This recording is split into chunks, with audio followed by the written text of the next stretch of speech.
ចឹងឥឡូវចូលដល់ព័ត៌មានទី1នេះវាជាព័ត៌មានសំខាន់ណាស់ដែលប៉ះពាល់ទៅដល់ហៅប៉ៅរបស់ប្រជាពលរដ្ឋនៅទូទាំងពិភពលោកតែម្ដងមិនមែនតែប្រជាពលរដ្ឋនៅកម្ពុជាតែមួយមុខនោះតែមួយនោះទេសូម្បីតែនៅប្រទេសថៃក៏មានតំបន់ខ្លះអស់ប្រេងអស់មិនស៊ុតដែរបាទដូច្នេះគឺជារឿងមួយដែលប្រជាពលរដ្ឋទូទាំងពិភពលោកក៏ដូចជានៅកម្ពុជាចង់ដឹងថាតើចប់ពេលណាបើតាមសេចក្តីរាយការណ៍នៅមុននេះបន្តិចបាទនៅកម្ពុជាមិនទាន់មានផ្សាយទេគឺនេះលើកទី1ហើយបាទមុនគេស្ដាប់ពីខាងខ្ញុំចែកតម្លៃនេះគឺលោកប្រធានាធិបតី Donald Trump បានមានប្រសាសន៍នៅថ្ងៃអង្គារនេះបាទថ្ងៃអង្គារនេះគឺបានន័យថាតែជាព្រឹកថ្ងៃពុធមកនៅក្នុងប្រទេសកម្ពុជាហើយណាដោយបាននិយាយថាសង្គ្រាមនៅក្នុងប្រទេសអ៊ីរ៉ង់ឥឡូវនេះលោកឈ្នះហើយបាទគឺដោយបានផ្លាស់ប្ដូររបបនៅទីនោះហើយនឹងមានការវាយប្រហារដែលបានសម្លាប់មេដឹកនាំកំពូលរបស់ប្រទេសអ៊ីរ៉ង់ក៏ដូចជាមានដឹកនាំជាន់ខ្ពស់មួយចំនួននៅក្នុងប្រទេសអ៊ីរ៉ង់ហើយក៏ដូចជាការបំផ្លាញនៅសមត្ថភាពយោធារបស់អ៊ីរ៉ង់ផងដែរដែលជាគោលបំណងដើមរបស់សហរដ្ឋអាមេរិកនៅក្នុងការសរសេរនៅក្នុងការថ្លែងនៅក្នុងសេតាវិមានលោកប្រធានាធិបតីបាននិយាយថាគឺឥឡូវនេះយើងបានកំពុងតែចរចាគ្នាជាមួយនឹងមេដឹកនាំត្រឹមត្រូវហើយបាទ we are talking to the right leaders បាទកំពុងតែនិយាយសន្ទនាគ្នាជាមួយនឹងមេដឹកនាំត្រឹមត្រូវហើយគឺពួកគេចង់សម្រេចបានកិច្ចព្រមព្រៀងមួយយ៉ាងខ្លាំងណា they want to make a deal so badly បាទចង់សម្រេចកិច្ចព្រមព្រៀងមួយយ៉ាងខ្លាំងតែម្ដងបាទលោកតាមបានមានប្រសាសន៍បែបនេះបាទក្នុងគណៈពេលដែលឥឡូវនេះគឺមានការនៅព័ត៌មានថាមានការចរចាគ្នានៅឡើយហើយលោកបានថ្លែងដូចនេះតែម្ដងនៅក្នុងការិយាល័យប្រធានាធិបតីគឺការិយាល័យពងក្រពើនៅសេតាវិមានហើយការវិវត្តដែលគួរឲ្យចាប់អារម្មណ៍នោះគឺមានប្រទេសអេស៊ីបប៉ាគីស្ថានទូគីបានសូមដើរតួជាអ្នកជួយសម្របសម្រួលឲ្យមានការចរចាគ្នានេះបាទបើទោះបីជាអ៊ីរ៉ង់នៅតែបើកការវិបហាទៅលើបណ្ដាប្រទេសនៅក្នុងតំបន់ឈូងសមុទ្រពេកក៏ដោយហើយអ៊ីស្រាអែលក៏បើកការវិបហាទៅលើអ៊ីរ៉ង់វិញដែរបាទហើយអ៊ីរ៉ង់ក៏នៅតែបន្តបិទច្រកសមុទ្រហូមូសក៏ប៉ុន្តែមានកប៉ាល់មួយចំនួនគឺអ៊ីរ៉ង់អនុញ្ញាតឲ្យឆ្លងកាត់ឧទាហរណ៍ដូចជាម្សិលមិញនេះគឺមានកប៉ាល់របស់ខាងថៃណាដឹកទំនិញថៃចេញមកនោះគឺឆ្លងកាត់ថៃគាត់សប្បាយរីករាយបាទដែលអ៊ីរ៉ង់គាត់ថាគឺមិនភ្លេចទេមិត្តនៅក្នុងគ្រាមានអសន្នបែបនេះបាទដូច្នេះសេចក្តីរាយការណ៍អំពីការបិទនៅឡើយទេហើយទន្ទឹមនឹងនោះគឺព័ត៌មានអំពីការពង្រឹងកងកម្លាំងរបស់សហរដ្ឋអាមេរិកក៏នៅតែបន្តផងដែរបាទនៅក្នុងនោះគឺសហរដ្ឋអាមេរិកកំពុងតែបញ្ជូនទាហានជើងគោកទៅបន្ថែមទៀតទាហានម៉ារីនបាទលោកតាមបានថ្លែងនៅថ្ងៃអង្គារនេះថាកូនប្រសារប្រុសរបស់លោកគឺលោក Jared Kushner ហើយនឹងលោកបេសកជនពិសេសរបស់សេតាវិមានគឺលោក Steve Witkoff និងលោករដ្ឋលេខាធិការនិងលោករដ្ឋមន្ត្រីក្រសួងការបរទេសរបស់សហរដ្ឋអាមេរិកគឺលោក Marco Rubio និងលោកអនុប្រធានាធិបតីសហរដ្ឋអាមេរិកលោក JD Vance បាទគឺទាំង4នាក់នេះកំពុងតែជួបប្រស័យតាក់ទងគ្នាយ៉ាងសកម្មតែម្ដងបាទក៏ប៉ុន្តែលោកប្រធានាធិបតីមិនបានបញ្ជាក់ថាតើមេដឹកនាំអ៊ីរ៉ង់មួយណាដែលមន្ត្រីរបស់សហរដ្ឋអាមេរិកកំពុងតែជួបសន្ទនាគ្នាជាមួយនោះទេហើយលោកថែមទាំងបានអះអាងថាឥឡូវនេះបាទគឺលោកប្រធានាធិបតីអះអាងណាប៉ុន្តែមិនបានបង្ហាញផុសតាងទេថាឥឡូវនេះគឺសហរដ្ឋអាមេរិកកំពុងតែនិយាយជាមួយនឹងចំមនុស្សហើយនិយាយត្រូវមនុស្សហើយណាបាទគឺការថ្លៃរបស់លោកហ្នឹងថែមទាំងបន្ថែមថាឥឡូវនេះអ៊ីរ៉ង់បានផ្ដល់ឲ្យយើងនៅកាដូមួយបាទកាដូហ្នឹងទៅតែមកដល់នៅថ្ងៃនេះទេអំណោយណាបាទ Iranians gave us a present and the present arrived today បាទគឺថា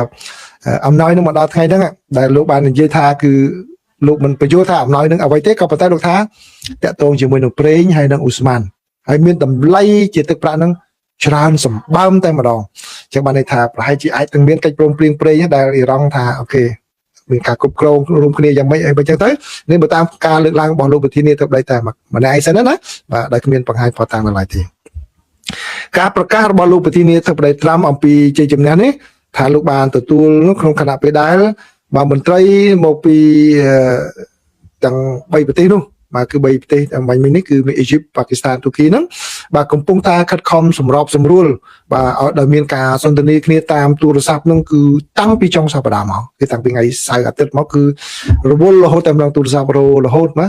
មានការសន្ទនាគ្នាហើយក៏មានការអំពាវនាវឲ្យភាគីទាំងសងខាងហ្នឹងគឺបាទបញ្ឈប់សង្គ្រាមទៅបាទដើម្បីកុំឲ្យមានការវាយប្រហារគ្នាហើយស្របពេលដែល អសានវ៉ាតរបស់លោកប្រធានាធិបតីថាទុកពេល48ម៉ោងឲ្យអ៊ីរ៉ង់ចោះចាស់បើមិនចឹងទេបាទនឹងវាប្រហារទៅលើហេដ្ឋារចនាសម្ព័ន្ធអគ្គិសនីនិងធម្មពលនោះបាទក៏ប៉ុន្តែលោកបានលើកពេលថាដោយសារតែមានការជួបសន្ទនាគ្នាមានលទ្ធផលល្អអញ្ចឹងលើកពេល5ថ្ងៃសិនបាទប៉ុន្តែឥឡូវនេះគឺហាក់ដូចជាបង្ហាញវិជ្ជមានពីម្ខាងរបស់សហរដ្ឋអាមេរិកប៉ុន្តែខាងអ៊ីរ៉ង់នៅមិនទាន់ឲ្យដឹងឡើយទេបាទនៅកាលពីថ្ងៃច័ន្ទលោកត្រាំបានបញ្ជាពេលណាបាទហើយមន្ត្រីនានាដែលមកពីរដ្ឋាភិបាលទាំងនោះបាទក៏បានទទួលស្គាល់បាទថាមានកិច្ចខិតខំប្រឹងប្រែងការទូតដូចនេះមែនក៏ប៉ុន្តែមន្ត្រីទាំងនោះបាននិយាយក្នុងលក្ខខណ្ឌមិនទាន់សូមបញ្ចេញឈ្មោះដោយសារតែបញ្ហាការចរចានោះវានៅលក្ខណៈរសើបនៅឡើយទេបាទគឺមិនទាន់បានដឹងនៅឡើយទេហើយបើតាមការដឹងហ្នឹងគឺបើតាមមន្ត្រីដែលនិយាយសូមមិនបញ្ចេញឈ្មោះហ្នឹងគឺលោក Witchkov បានសន្ទនាគ្នាដោយផ្ទាល់តែមិនដោយផ្ទាល់ទេសន្ទនាគ្នាដែលមានពាក់ព័ន្ធជាមួយនឹងលោក Witchkov ជាមួយនឹងរដ្ឋមន្ត្រីក្រសួងការបរទេសរបស់អ៊ីរ៉ង់គឺលោក Abbas Araghchi រដ្ឋមន្ត្រីក្រសួងការបរទេសរបស់អ៊ីរ៉ង់ក៏បានសន្ទនាគ្នាបាទមកដល់ពេលនេះគឺអត់ទាន់មានការជួបផ្ទាល់រវាងភាគីទាំងពីរទេគឺសន្ទនាគ្នាបញ្ជូនសារហ្នឹងតាមរយៈអ្នកសម្របសម្រួលណាអ្នកសម្របសម្រួលគេជួយហើយប៉ុន្តែអ៊ីរ៉ង់វិញជាសាធារណៈនៅតែអះអាងម្ដងហើយម្ដងទៀតថាអត់មានទេការសន្ទនាគ្នាទោះបីជាផ្ទាល់ក្តីមិនផ្ទាល់ក្តីជាមួយនឹងសហរដ្ឋអាមេរិកហ្នឹងគឺអ៊ីរ៉ង់គេថាគេមិនចាប់អារម្មណ៍នៅក្នុងការជួបសន្ទនាគ្នានោះទេបាទអញ្ចឹងគេថាហើយបើពុកចោលតិចទៅប្រហែលជាអ៊ីរ៉ង់ក៏ធ្វើច្រឹកមេមន់តិចទៅណាគាត់និយាយយករឹងមាត់តិចទៅបាទលោកត្រាំគាត់ជួយចិត្តបញ្ចេញបន្តិចបាទបានមុនសភាពការទៅអ៊ីរ៉ង់គាត់ទប់បន្តិចទៅកាលពីថ្ងៃច័ន្ទលោកត្រាំបានបង្ហាញឲ្យដឹងខ្លះៗដែរកាលពីម្សិលមិញណាគឺថាភាគីទាំងពីរប្រហែលជាអាចនឹងឈានទៅដល់ការសម្រេចបានកិច្ចព្រមព្រៀងមួយនៅក្នុងពេលឆាប់ៗនេះហើយបាទនេះបើតាមមន្ត្រីម្នាក់ទៀតបានប្រាប់ឲ្យដឹងថាសូម្បីតែនៅទីក្រុងអ៊ីស្លាមាបាតនៅក្នុងប្រទេសប៉ាគីស្ថានគឺក៏មានការរៀបចំដើម្បីឲ្យមន្ត្រីជួបជុំប្រជុំគ្នានៅទីនោះជាមួយរវាងមន្ត្រីរបស់សហរដ្ឋអាមេរិកហើយនិងមន្ត្រីរបស់អ៊ីរ៉ង់នោះដោយផ្ទាល់តែម្ដងឥឡូវនេះលើឲ្យជួបផ្ទាល់ហើយក៏ប៉ុន្តែខាងនាយករដ្ឋមន្ត្រីនៃប្រទេសប៉ាគីស្ថាននោះគឺលោក Shehbaz Sharif បានបង្ហោះសារដូចនេះនៅថ្ងៃអង្គារនេះតាមបណ្ដាញសង្គម X ហើយលោកត្រាំគាត់យក tweet នឹង share ទៅបន្ថែមទៅ page របស់គាត់ដែលនៅក្នុងនោះគឺលោកនាយករដ្ឋមន្ត្រីនៃប្រទេសប៉ាគីស្ថានលោកថាគឺប៉ាគីស្ថានគឺត្រៀមលក្ខណៈបាទហើយនឹងបង្ហាញនៅរៀបចំនៅការជួបសន្ទនាគ្នាក៏ប៉ុន្តែក៏អាស្រ័យទៅលើការយល់ព្រមពីលោកពីសហរដ្ឋអាមេរិកហើយនឹងអ៊ីរ៉ង់ផងដែរហើយប៉ាគីស្ថានគឺត្រៀមលក្ខណៈជានិច្ចក្នុងការទទួលយកកិត្តិយសជាអ្នករៀបចំកន្លែងជួបចរចាដើម្បីសម្របសម្រួលឲ្យមានការចរចាដែលជាទៅការបញ្ចប់និងប្រកបទៅដោយអត្ថន័យបាទ meaningful and conclusive talks បាទគឺដើម្បីឲ្យមានដំណោះស្រាយទូលំទូលាយមួយនៅក្នុងចំនួនដែលកំពុងតែបន្តមកនេះបាទហើយសារដែលគាត់បាននិយាយចឹងហើយគឺសូម្បីតែសារព័ត៌មាននៅខាងទូគីវិញអាណាដូលូនោះក៏បាននិយាយផងដែរថាប្រភពតាមមន្ត្រីរបស់ប៉ាគីស្ថាននោះគឺបានថាមានក្រសួងការបរទេសប៉ាគីស្ថានគឺបានន័យថាមានការរៀបចំដូចនេះបានហើយគឺថែមទាំងដឹងថា